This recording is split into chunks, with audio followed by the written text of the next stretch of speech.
The Odyssey, Book 3. Telemachus visits Nestor at Pylos. But as the sun was rising from the fair sea into the firmament of heaven to shed light on mortals and immortals, they reached Pylos, the city of Nelos. Now the people of Pylos were gathered on the seashore to offer sacrifice of black bulls to Neptune, lord of the earthquake. There were 9 guilds with 500 men in each, and there were 9 bulls to each guild.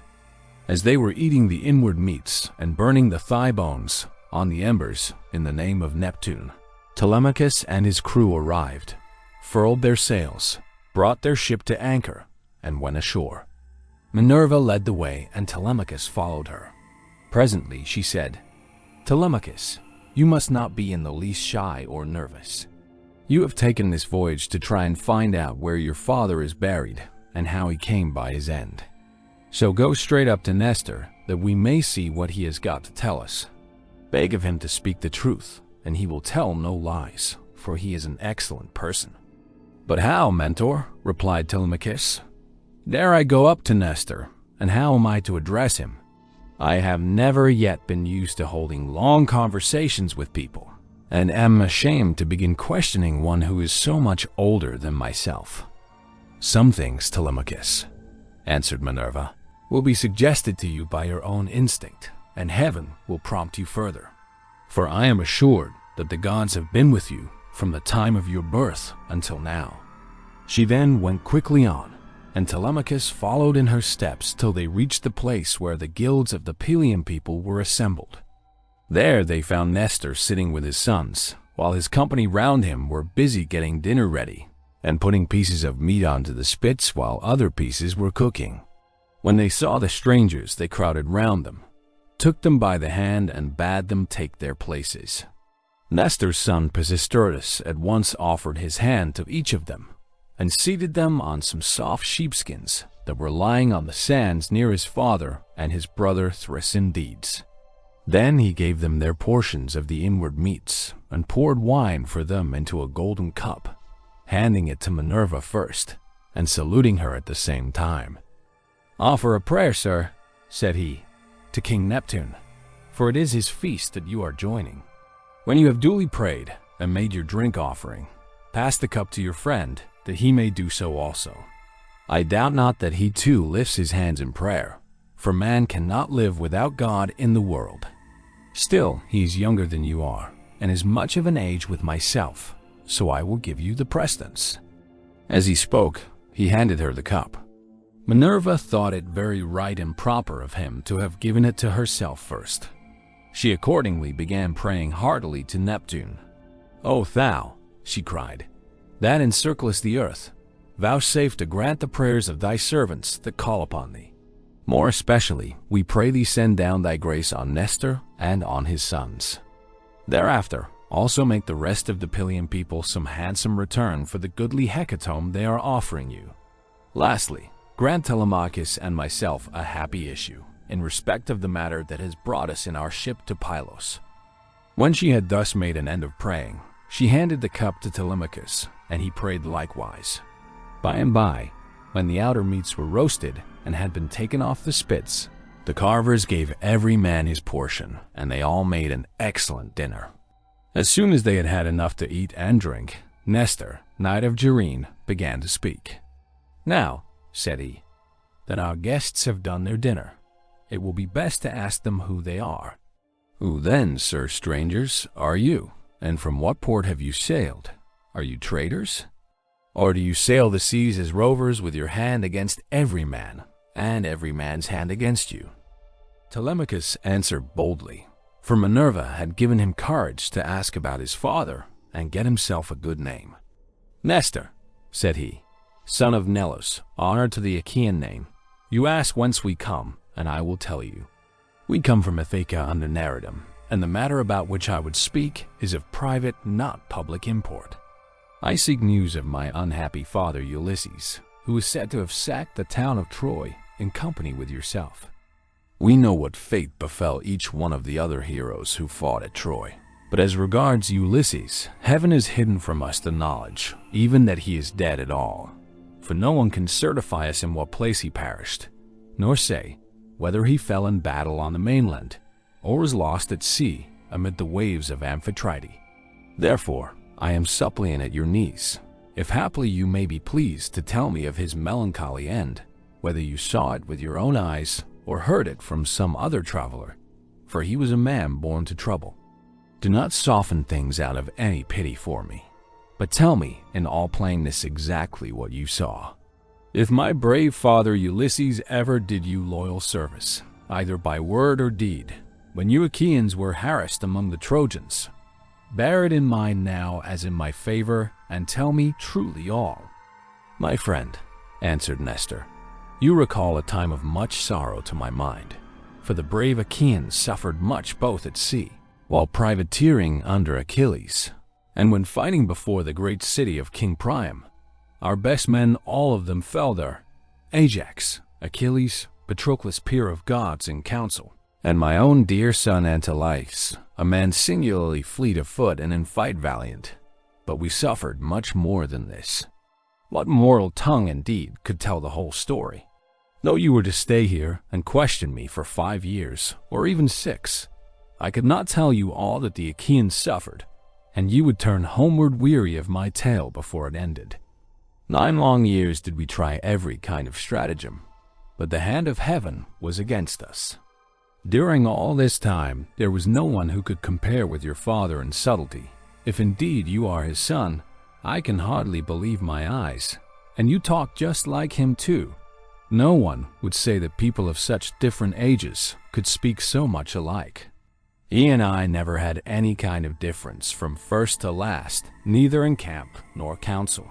But in singleness of heart and purpose, we advised the Argives how all might be ordered for the best. When, however, we had sacked the city of Priam, and were setting sail in our ships as heaven had dispersed us, then Jove saw fit to vex the Argives on their homeward voyage.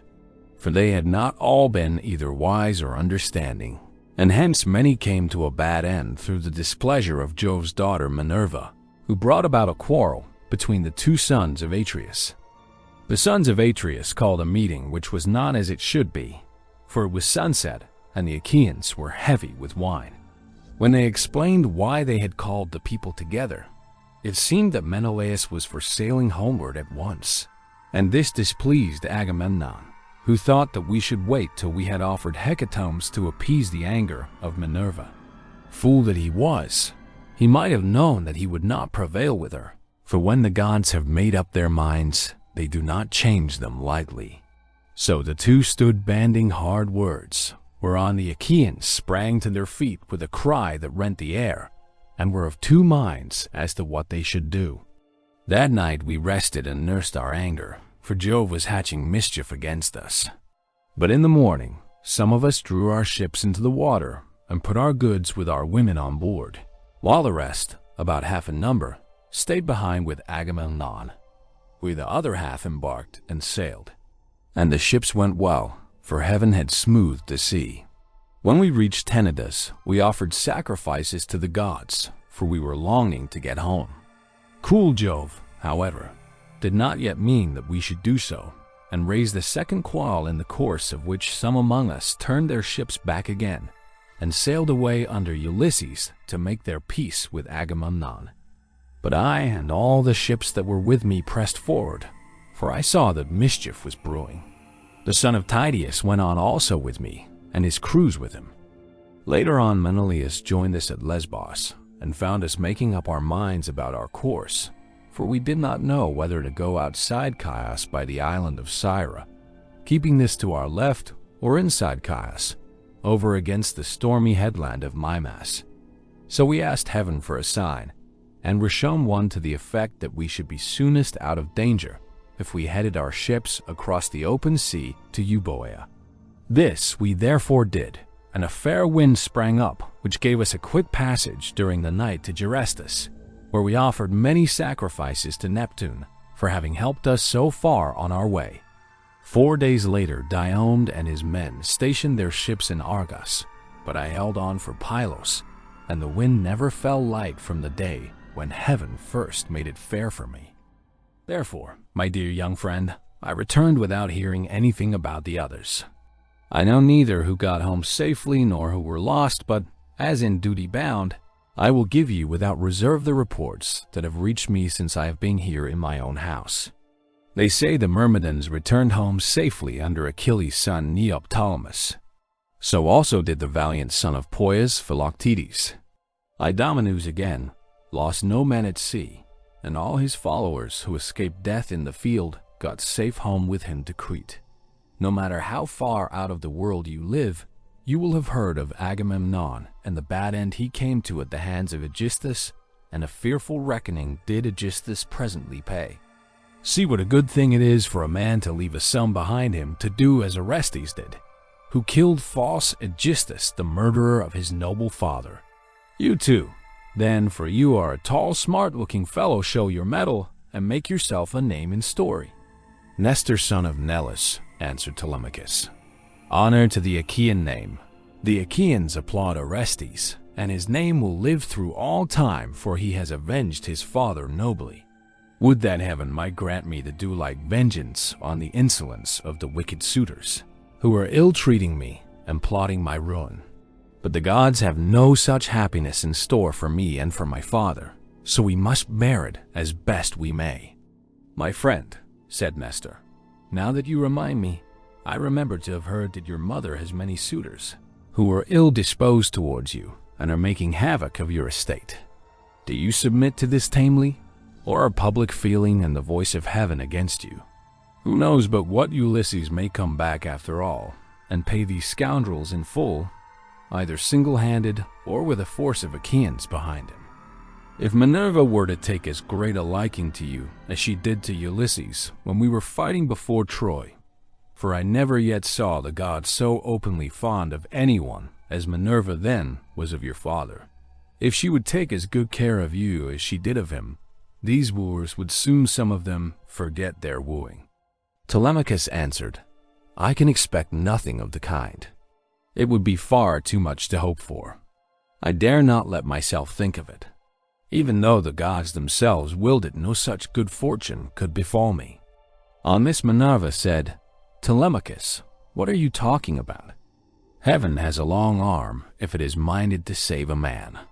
And if it were me, I should not care how much I suffered before getting home, provided I could be safe when I was once there.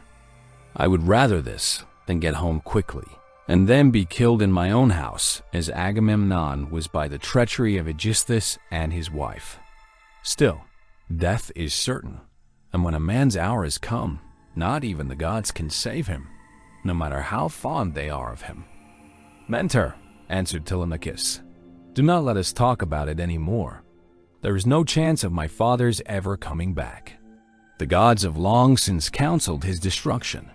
There is something else, however, about which I should like to ask Nestor, for he knows much more than anyone else does. They say he has reigned for 3 generations, so that it is like talking to an immortal. Tell me, therefore, Nestor, and tell me true. How did Agamemnon come to die in that way? What was Menelaus doing? And how came false Aegisthus to kill so far better a man than himself? Was Menelaus away from Achaean Argos, voyaging elsewhither among mankind, that Aegisthus took heart and killed Agamemnon? I will tell you truly, answered Nestor, and indeed you have yourself divined how it all happened. If Menelaus, when he got back from Troy, had found Aegisthus still alive in his house, there would have been no barrow heaped up for him, not even when he was dead, but he would have been thrown outside the city to dogs and vultures, and not a woman would have mourned him, for he had done a deed of great wickedness. But we were over there, fighting hard at Troy, and Aegisthus, who was taking his ease quietly in the heart of Argos, cajoled Agamemnon's wife Clytemnestra with incessant flattery. At first, she would have nothing to do with his wicked scheme, for she was of a good natural disposition. Moreover, there was a bard with her, to whom Agamemnon had given strict orders on setting out for Troy, that he was to keep guard over his wife. But when heaven had counseled her destruction, Aegisthus carried this bard off to a desert island, and left him there for crows and seagulls, to batten upon, after which she went willingly enough to the house of Aegisthus. Then he offered many burnt sacrifices to the gods and decorated many temples with tapestries and gilding, for he had succeeded far beyond his expectations. Meanwhile, Menelaus and I were on our way home from Troy, on good terms with one another. When we got to Sunium, which is the point of Athens, Apollo with his painless shafts killed Phronus the steersman of Menelaus' ship, and never man knew better how to handle a vessel in rough weather, so that he died then and there with the helm in his hand. And Menelaus, though very anxious to press forward, had to wait in order to bury his comrade and give him his due funeral rites. Presently, when he too could put to sea again, and had sailed on as far as the Mylene heads, Jove counseled evil against him and made it blow hard till the waves ran mountains high. Here he divided his fleet and took the one half towards Crete, where the Sidonians dwell round about the waters of the river Iardanus. There is a high headland hereabouts, stretching out into the sea from a place called Gortyn, and all along this part of the coast as far as Phaestus, the sea runs high when there is a south wind blowing, but after Phaestus the coast is more protected, for a small headland can make a great shelter. Here this part of the fleet was driven onto the rocks and wrecked, but the crews just managed to save themselves. As for the other 5 ships, they were taken by winds and seas to Egypt, where Menelaus gathered much gold and substance among people of an alien speech. Meanwhile, Aegisthus here at home plotted his evil deed. For 7 years after he had killed Agamemnon, he ruled in Mycene, and the people were obedient under him. But in the 8th year, Orestes came back from Athens to be his bane, and killed the murderer of his father. Then he celebrated the funeral rites of his mother and of false Aegisthus by a banquet to the people of Argos. And on that very day Menelaus came home, with as much treasure as his ships could carry. Take my advice then, and do not go traveling about for long so far from home, nor leave your property with such dangerous people in your house. They will eat up everything you have among them, and you will have been on a fool's errand. Still, I should advise you by all means to go and visit Menelaus, who has lately come off a voyage among such distant peoples as no man could ever hope to get back from, when the winds had once carried him so far out of his reckoning. Even birds cannot fly the distance in a 12-month, so vast and terrible are the seas that they must cross. Go to him, therefore, by sea, and take your own men with you. Or if you would rather travel by land, you can have a chariot, you can have horses, and here are my sons who can escort you to Lacedaemon, where Menelaus lives. Beg of him to speak the truth, and he will tell you no lies, for he is an excellent person." As he spoke, the sun set, and it came on dark, whereon Minerva said, "Sir, all that you have said is well. Now, however, order the tongues of the victims to be cut, and mix wine that we may make drink offerings to Neptune and the other immortals, and then go to bed, for it is bedtime.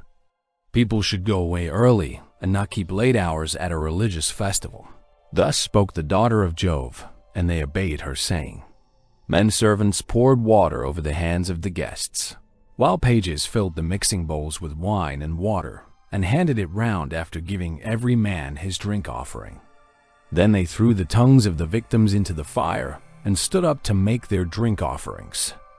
When they had made their offerings and had drunk each as much as he was minded, Minerva and Telemachus were for going on board their ship. But Nestor caught them up at once and stayed them. "Heaven and the immortal gods," he exclaimed, "forbid that you should leave my house to go on board of a ship. Do you think I am so poor and short of clothes? Or that I have so few cloaks, and as to be unable to find comfortable beds both for myself and for my guests? Let me tell you, I have store both of rugs and cloaks, and shall not permit the son of my old friend Ulysses to camp down on the deck of a ship. Not while I live, nor yet will my sons after me, but they will keep open house as I have done." Then Minerva answered, "Sir, you have spoken well, and it will be much better that Telemachus should do as you have said. He, therefore, shall return with you and sleep at your house, but I must go back to give orders to my crew and keep them in good heart. I am the only older person among them, The rest are all young men of Telemachus' own age, who have taken this voyage out of friendship. So I must return to the ship and sleep there.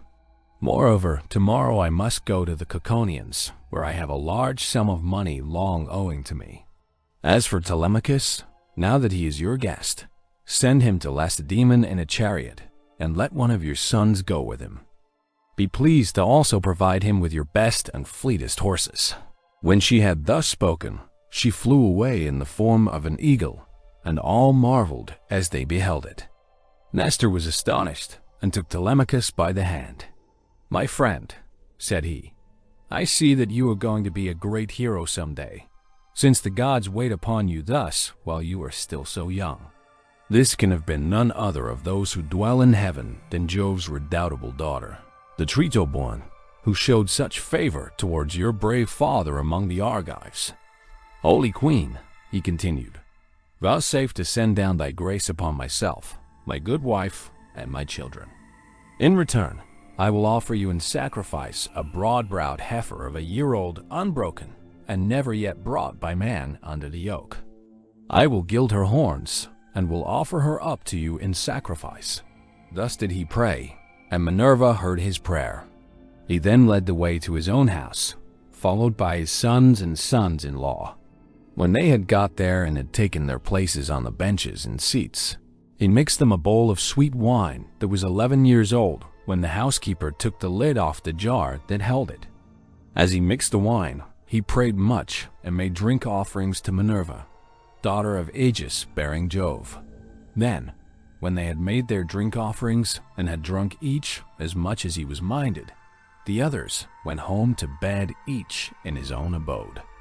But Nestor put Telemachus to sleep in the room that was over the gateway along with Pisistratus, who was the only unmarried son now left him. As for himself, he slept in an inner room of the house, with the queen his wife by his side. Now when the child of morning, rosy-fingered dawn appeared, Nestor left his couch and took his seat on the benches of white and polished marble that stood in front of his house. Here aforetime sat Neleus, peer of gods, in council, but he was now dead and had gone to the house of Hades. So Nestor sat in his seat, scepter in hand, as guardian of the public weal. His sons, as they left their rooms, gathered round him: Echephron, Stratius, Perseus, Aretus, and Thrasymedes. The sixth son was Pisistratus, and when Telemachus joined them, they made him sit with them. Nestor then addressed them. "My sons," said he, "make haste to do as I shall bid you. One wish first and foremost to propitiate the great goddess Minerva, who manifested herself visibly to me during yesterday's festivities. Go then, one or other of you, to the plain. Tell the stockman to look me out a heifer, and come on here with it at once. Another must go to Telemachus' ship and invite all the crew, leaving 2 men only in charge of the vessel. Someone else will run and fetch Larceus the goldsmith to gild the horns of the heifer. The rest, stay all of you where you are. Tell the maids in the house to prepare an excellent dinner and to fetch seats and logs of wood for a burnt offering. Tell them also to bring me some clear spring water." On this, they hurried off on their several errands. The heifer was brought in from the plain, and Telemachus's crew came from the ship. The goldsmith brought the anvil, hammer, and tongs with which he worked his gold, and Minerva herself came to accept the sacrifice. Nestor gave out the gold, and the smith gilded the horns of the heifer, that the goddess might have pleasure in their beauty. Then Stratius and Echephron brought her in by the horns. Aretus fetched water from the house in a ewer that had a flower pattern on it, and in his other hand he held a basket of barley meal. Sturdy Thrasymedes stood by with a sharp axe, ready to strike the heifer, while Perseus held a bucket. Then Nestor began with washing his hands and sprinkling the barley meal, and he offered many a prayer to Minerva as he threw a lock from the heifer's head upon the fire. When they had done praying and sprinkling the barley meal, Thrasymedes dealt his blow, and brought the heifer down with a stroke that cut through the tendons at the base of her neck. Whereon the daughters and daughters-in-law of Nestor, and his venerable wife Eurydice, she was eldest daughter to Clymenus, screamed with delight. Then they lifted the heifer's head from off the ground, and Pisistratus cut her throat. When she had done bleeding and was quite dead, they cut her up. They cut out the thigh bones all in due course, wrapped them round in 2 layers of fat, and set some pieces of raw meat on the top of them. Then Nestor laid them upon the wood fire and poured wine over them, while the young men stood near him with 5-pronged spits in their hands. When the thighs were burned and they had tasted the inward meats, they cut the rest of the meat up small, put the pieces on the spits, and toasted them over the fire. Meanwhile, lovely Polycaste, Nestor's youngest daughter, washed Telemachus. When she had washed him and anointed him with oil, she brought him a fair mantle and shirt, and he looked like a god as he came from the bath and took his seat by the side of Nestor. When the outer meats were done, they drew them off the spits and sat down to dinner, where they were waited upon by some worthy henchmen, who kept pouring them out their wine in cups of gold. As soon as they had had enough to eat and drink, Nestor said, "Sons, put Telemachus's horses to the chariot, that he may start at once." Thus did he speak, and they did even as he had said, and yoked the fleet horses to the chariot. The housekeeper packed them up a provision of bread, wine, and sweet meats fit for the sons of princes. Then Telemachus got into the chariot, while Pisistratus gathered up the reins and took his seat beside him. He lashed the horses on, and they flew forward nothing loath into the open country, leaving the high citadel of Pylos behind them. All that day did they travel, swaying the yoke upon their necks till the sun went down and darkness was over all the land. Then they reached Pheræ, where Diocles lived, who was son to Ortolachus and grandson to Orpheus. Here they passed the night, and Diocles entertained them hospitably. When the child of morning, rosy-fingered Dawn, appeared, they again yoked their horses and drove out through the gateway under the echoing gatehouse.